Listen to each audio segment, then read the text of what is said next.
हिंदू धर्म में बहुत सारे देवी और देवताओं को पूजा जाता है। श्री कृष्ण और देवी राधा को भी हिंदू धर्म में विशेष स्थान प्राप्त है।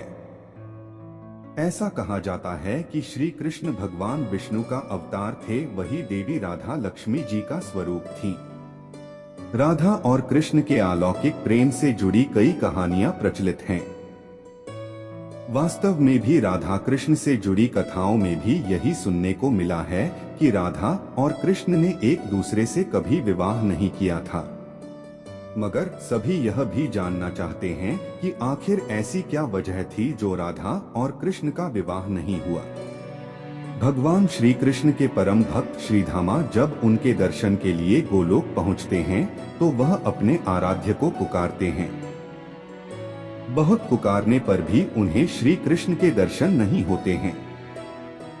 तब वह नारद जी के पास जाकर इसका कारण पूछते हैं। नारद उन्हें बताते हैं कि आप अधूरा नाम ले रहे हैं। गोलोक में श्री कृष्ण से पहले आपको श्री कृष्ण प्रेमिका राधा रानी का नाम लेना होगा।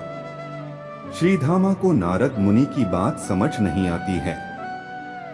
वह किसी तरह से अपने आराध्य के दर्शन करते हैं। उन्हें भोग में माखन चढ़ाते हैं। मगर जब श्रीधामा देखते हैं कि राधा उन्हें अपना झूठा माखन खिला रही हैं, तो उन्हें क्रोध आ जाता है।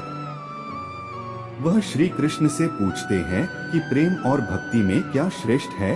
तब श्री कृष्ण अपने भक्त को द्वारपाल बनाकर विश्राम करने चले जाते हैं और वहीं सोचते हैं कि प्रेम और भक्ति में क्या श्रेष्ठ है। श्री कृष्ण को जब कुछ समझ नहीं आता तो वह राधा को याद करते हैं और राधा भी उनके पास दौड़ी चली जाती हैं। मगर श्रीधामा उन्हें अंदर नहीं जाने देते। दोनों में तर्क वितर्क होता है। जैसे ही राधा श्री कृष्ण के कक्ष में प्रवेश करने वाली होती हैं, श्रीधामा उन्हें 100 वर्ष तक श्री कृष्ण को भूल जाने और मृत्युलोक में रहने का श्राप दे देते हैं। श्रीधामा के श्राप के बाद राधा को पृथ्वीलोक जाना होता है। श्री कृष्ण भी अपनी राधा से मिलने के लिए पृथ्वी पर जन्म लेते हैं। मगर राधा को गोलोक का कुछ भी याद नहीं होता।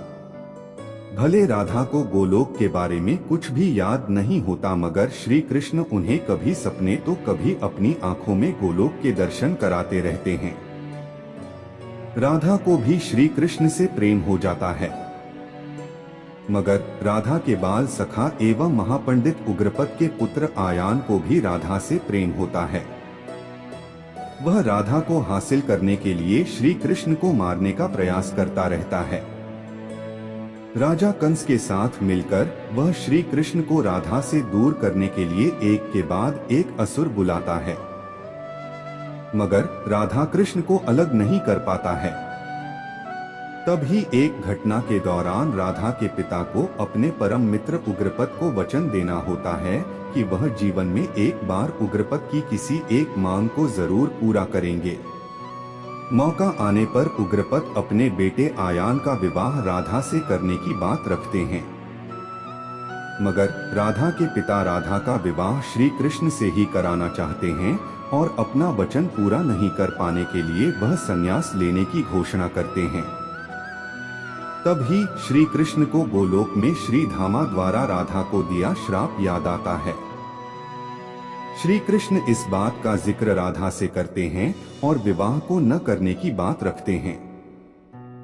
इसके साथ ही वह राधा को पुत्री धर्म निभाने के लिए भी कहते हैं। राधा अपने पिता का मान रखने के लिए श्री कृष्ण की जगह अपने बाल सखा आयान से विवाह कर लेती हैं और श्री कृष्ण भी अपना कर्म करने के लिए वृंदावन से मथुरा चले जाते हैं। इस तरह राधा और कृष्ण कभी भी एक दूसरे से विवाह नहीं कर पाते हैं।